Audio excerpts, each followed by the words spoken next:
Good morning, good morning, good morning, and hello to the Hoof GP YouTube channel. Today's episode is showing you this. It's a bit of a weird one here in southwest Scotland today. As you can see on my face, it's really sunny. It's a gorgeous spring day, but because of COVID-19, it doesn't feel like much of a celebration. We don't get many nice days here, or sunny days here anyway, so usually it feels like a cause for celebration, but today it definitely doesn't.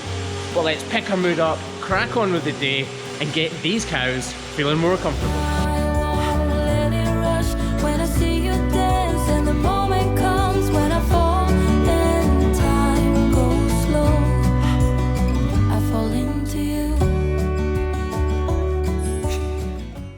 Today we've got Mia and Stevie boy with us. Mia's a little bit camera shy, but Steve's definitely not, are you boy? They're trained killers. They're just made to look like they're not, but they definitely are, trust me. Mia is really chilled out, whereas Steve is a naughty little beep. What do you think of the whole coronavirus thing right now, Craig? Coronavirus can do one. Craig and I are both worried that we need to stop work soon. Right now we're continuing working because we're in animal care, so obviously you need to look after the animals. If we don't, they'll just start regressing and going backwards, but to be honest, for our safety and for everyone else's safety, I kind of wish we were at home. So we're going to reevaluate it next week and see what the crack is.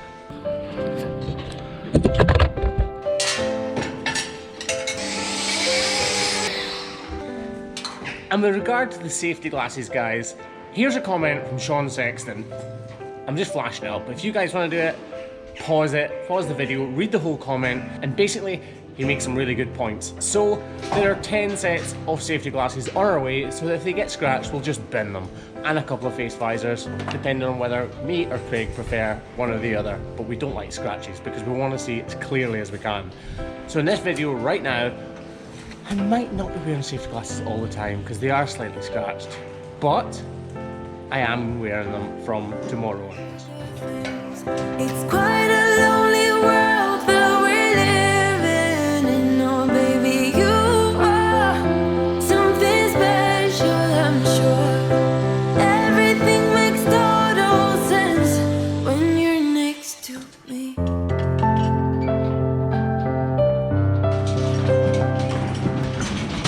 Cows are really inquisitive creatures, so almost every farm we go, we end up with an audience like this. It looks like we have about 50 to 60 cows to do today, so I better shut up and crack on, or Craig's gonna get annoyed.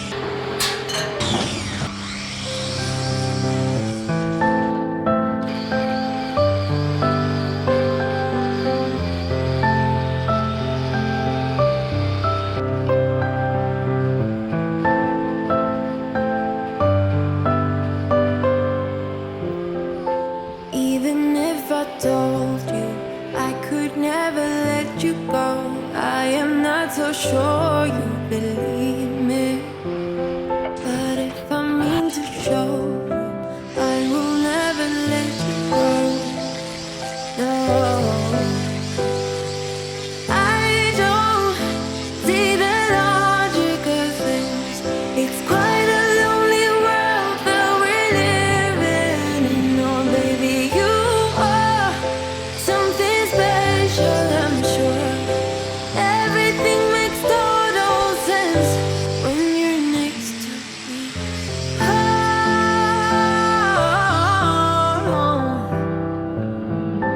everything makes total sense. It's so nice when you start the day and your knives are extremely sharp, but towards the end of the day, they start becoming dull and you'll see scratches in the horn, and that's how you know that it's really starting to become blunt. People ask me all the time, do I just buy new knives, open a new one every morning when they get blunt? What do? I sharpen them every morning, at least when I remember.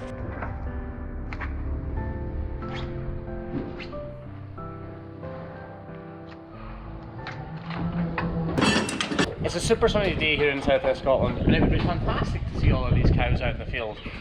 But the reality is, half of them are in the field and half of them are in the shed, and that's because of nutrition. When it comes to cows' nutrition, it's not just as simple as me and you. They can't just eat whatever they like, and they can't have dramatic changes. Dramatic changes are really, really bad on cows. That's why all of the conditions need to be correct for the cows to be allowed to go outside. Also, if the ground's too soft and too wet, that's going to hurt their feet. They're going to get all completely dirty, which can lead to mastitis and all sorts of things. So it's not just as simple as, it's a sunny day, let's kick the cows out. So this cow has an extremely sore foot right now, which Craig's treating in the back. I want to show you this, the saliva at her nose.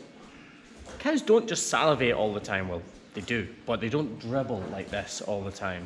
This is a sign of stress. She doesn't want to be in this crush. She wants to be with her friends back in the herd eating silage. And because she's got a sore foot, we're going to aggravate it a little bit. We're not inflicting pain on her, but it's sore anyway, so just touching it is causing her a slight amount of pain. And that's why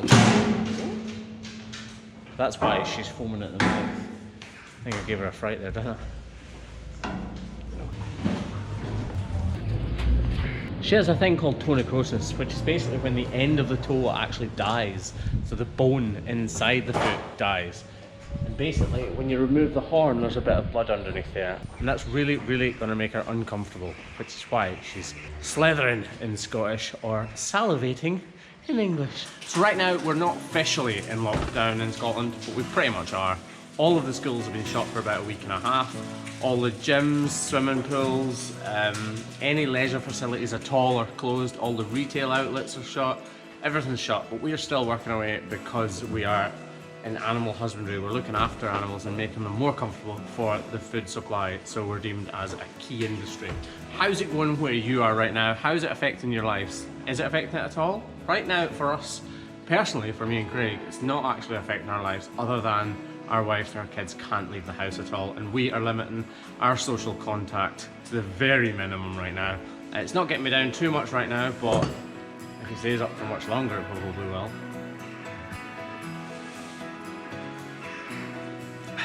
How can I miss my mouth? It's big enough.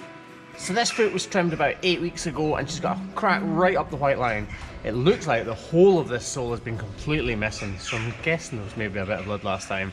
This TP block's doing its job well though, so we're just going to make sure that it continues to do it as well as it can and make sure that the growth on this is completely sound.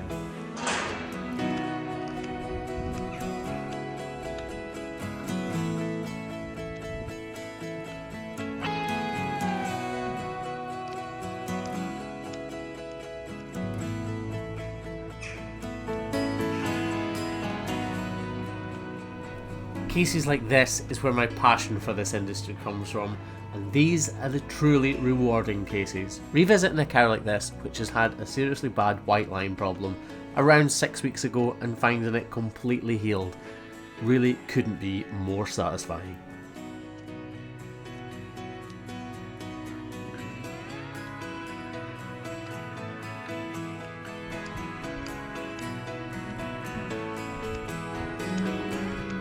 As you can see, it's grown in perfectly well, but this horn is still a bit flexible, so the TP block needs to stay in place for at least another 4 weeks to give that a bit of time to thicken up.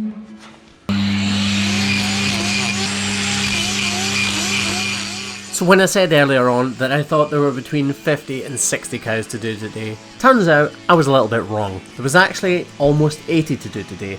We've been travelling to this farm for almost 2 years now, and this farm is rigorous in the way that they routine trim their cattle.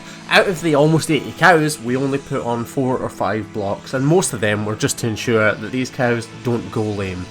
This cow that we're trimming in the background is a perfect example of the majority of these cows. A little bit overgrown, needing a small amount of attention to make sure that she doesn't go lame, and an easy trim.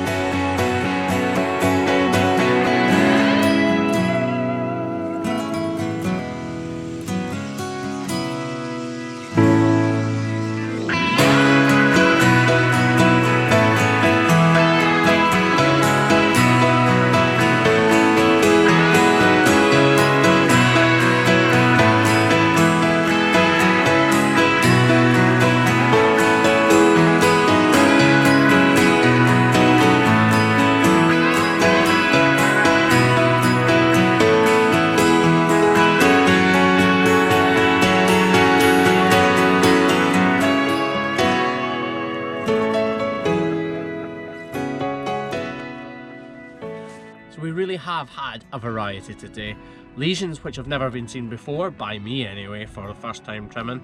Lesions which are halfway healed, and lesions which are completely healed. Guys, thank you very, very much for watching. It's a day of mixed emotions too, like I said. It's sunny out, we should be happy, but the world's a kind of strange place right now.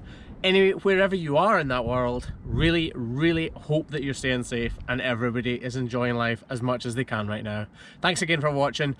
Thank you for smashing us all the way to over 200,000 subscribers, and thanks for tuning in. Cheers guys, bye.